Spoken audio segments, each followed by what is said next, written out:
Hello everyone, Michelle here from the Creative Cove. I hope you're all doing well.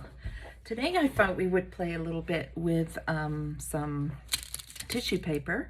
I've been working on these fun pages, and it's a couple of videos that I've uploaded from this collection, which is the pressed flowers in between tissue paper video, and then we did a mixed media video, how to use these papers and embellish them and decorate them. So I wanted to actually introduce another type of decorative paper.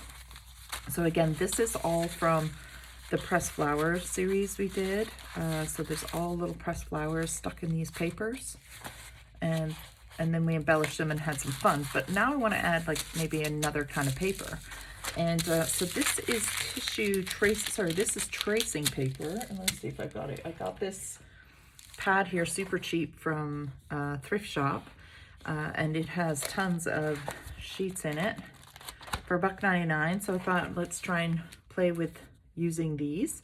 So I was playing away with some stamps that I have, and then splattering watercolor on it. And I find it has this really pretty, delicate effect. So I thought we could maybe add some of this into our little paper collection. So let's see how we do this here. And there's really no wrong or right to this process. It's just really having fun with the materials that you have. So I'm in the hotel room right now, so if you hear some weird sounds, it's other people who are also in the hotel, or the maid service that comes around. So bear with me. And I'm also on a bit of a wobbly table, so if the camera moves, I do really apologize for that. All right, so what I like to start with is stamping. So I'm gonna grab my, it's called Close to My Heart Cocoa Exclusive Inks, and it's a permanent ink, but we don't really give it a chance to fully dry when we're working on this project, so it will bleed a little bit. These are all little carved stamps that I did out of lino. And so here's the lino. It's just you get quite a bit, and here's a carving tool, and you just kind of carve away. I have some videos on how I made this bird, and I think this plant here, which we're going to use today. So if you want to see how those are done, it's a lot of fun and relatively easy.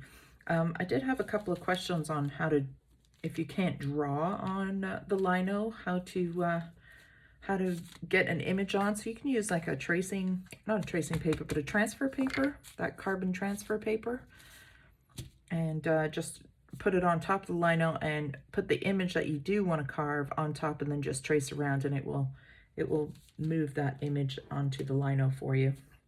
And then you can have fun just tracing and carving away. So I'm just going to add some birdies, and I'm just going to add them wherever. Try to get some thicker stamping and some faded stamping. And this is a pretty quick project. You can do a lot of this relatively quickly. And it's just fun because the results are kind of unpredictable, but also a lot of fun because you just don't know what you're going to get. I like things that can be unpredictable. Sometimes they work out, sometimes they don't. You can use any color ink stamp that you have. You don't have to use the colors I'm using. I tend to go very muted on my colors. I think it's because when I do my canvas paintings, I use bright colors, so it's kind of nice to go with some softer toned down colors sometime visually. Just gonna ink that up a little better. Sometimes I don't like the whole stamp either. I'll just use like sections of the stamp. There's a drying process in this too, so it might not be fully dry by the time we're done this video. But for the most part, it should be.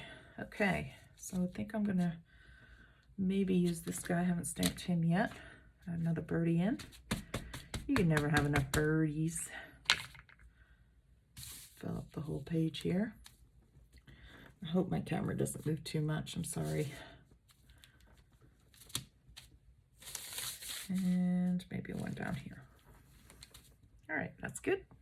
Put the ink away for now. So I'm going to use my trusty watercolors here, my messy watercolors, and my number 6 round, some water. And I like to use my I think it's burnt sienna that I have in this little collection here. And I'm just watering it and splattering right now. I'm gonna move my water so you don't have to see my arm every 2 seconds. And again, any colors that you like, add.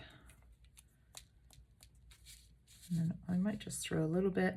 So you can see the ink hasn't really settled on this tissue paper. So I'm just going to wet the edges around some of the images that I did. And it creates this really soft, delicate feel.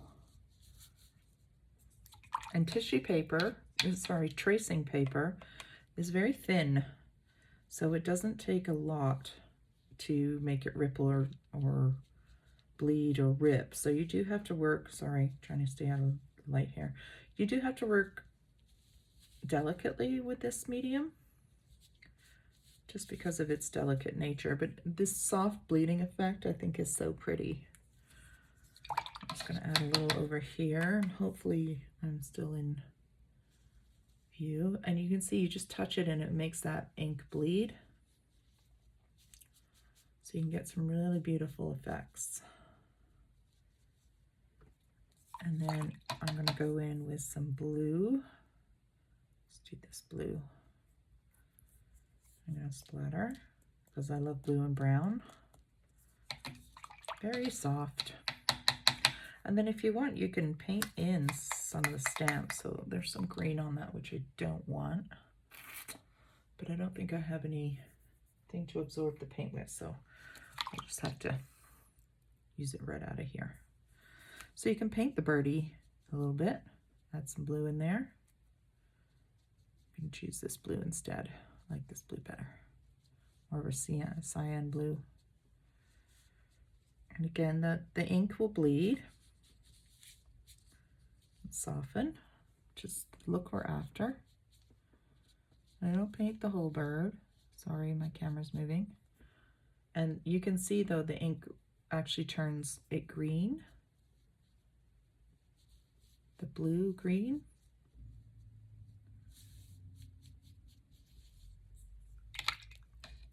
And I should really have paper towel with me. I don't know why I wasn't prepared for that. Top of his head here, blue if we want. And then you can just let it bleed right into the background where the kind of the details get a little lost and subtle, which is also really nice. A little bit more blue down here just to keep the paper a little uniform, balanced, even though this is probably going to get cut right up.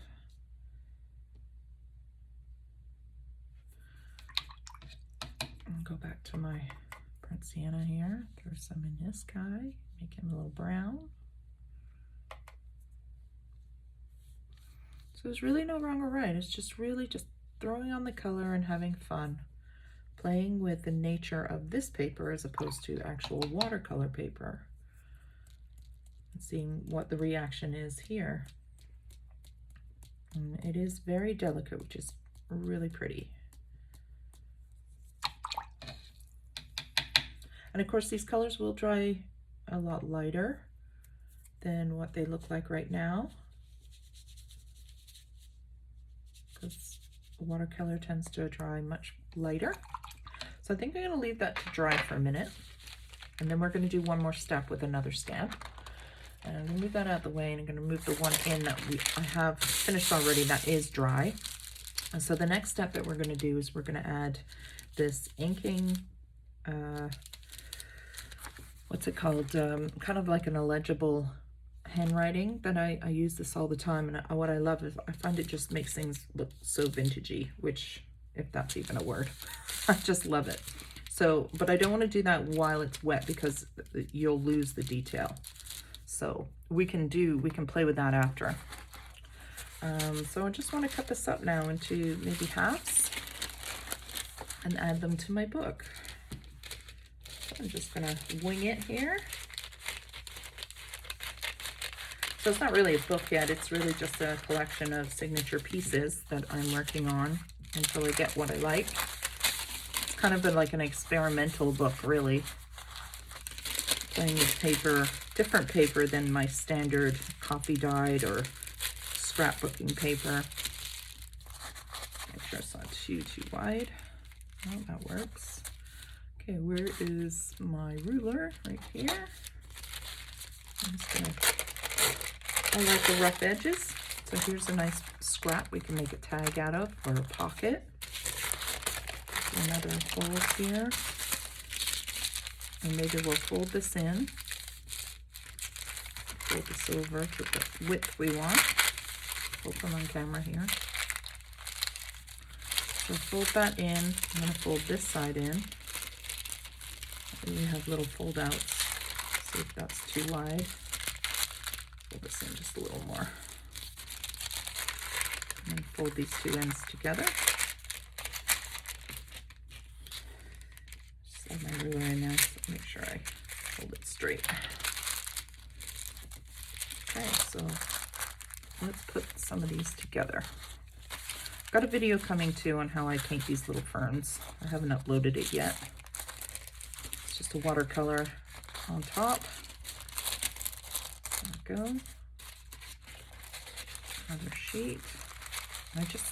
This paper is just so durable, but it's so, I don't know, it's just so pretty. Put that in there. And then maybe the other piece. It's cute. So just adding collections of various paper. So the next thing, once I'm settled in the next place, I'd like to do some eco dyeing. Here's some hand drawn. We did this in the last video with this paper. You can see very ruffled, but I love the dried flowers in there. So I'll try and remember to link that. There's a little birdie stamp.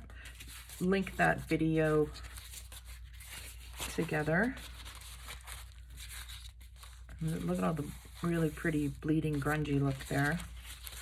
This piece I did, I put a piece of lace down and I sprayed it with distressed oxide. And it kind of bled right through. It was pretty neat.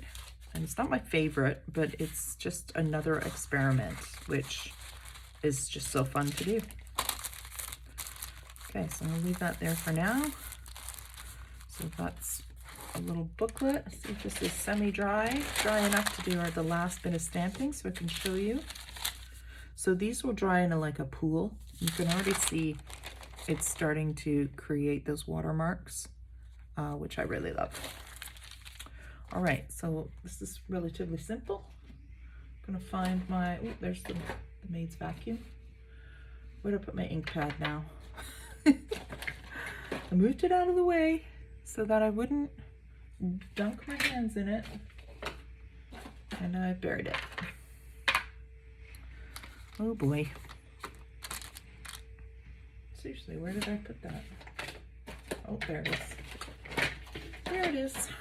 Okay, so I'm just gonna add some, just not to the whole stamp. And then I'm just gonna kind of add it in where I want it. And I want to stamp the whole square, which is why I take them off those wood backings. I like to just use bits and pieces of the stamp. And you can get quite a ways there with one little dip. And it's kind of nice to have it get softer and softer as well. And I just want to add it wherever, some negative space, just to add some texture, some visual interest.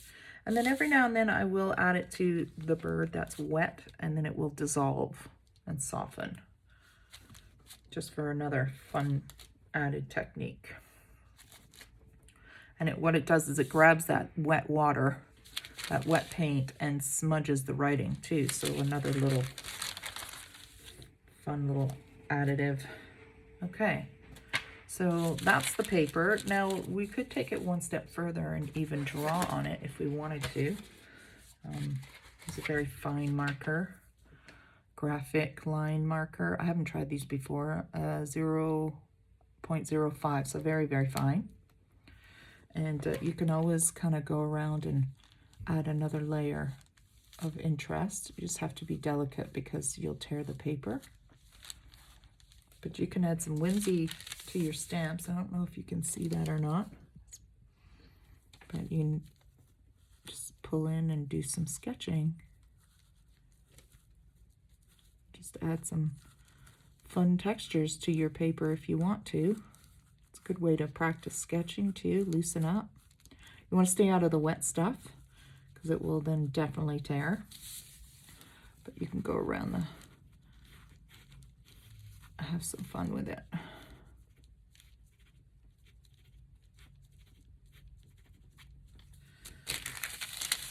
Just kind of pull out the textures and prints. You can pull out some interest in the bird, really enforce his eye here if you wanted to. Give him some feathers. There's really no wrong or right here. Just having fun. All right, well that's the quick little video for today. How to use some tracing paper, some of your stamps, whether they're yours that you've carved or anyone's, and playing with some watercolor. You can do this with distressed oxide or watered down acrylics as well. You don't have to have watercolors. Just get your little repertoire collection of materials out and have some fun with it. And play with different papers and see how they react. See how they respond to water and inks and paints. So here's the opposite side, which is even a little bit softer, a little bit more transparent. So it kind of looks like a what is that paper called? Rice paper almost. And it's very versatile. So lots of fun. I hope that gave you some ideas. I hope you maybe start a little collection of different type handmade papers and play with them and see where it takes you. All right, so if you like that, please hit the subscribe button, the notification button, and the like button if you've got time. And we'll see you again soon. Thanks, everyone. Bye.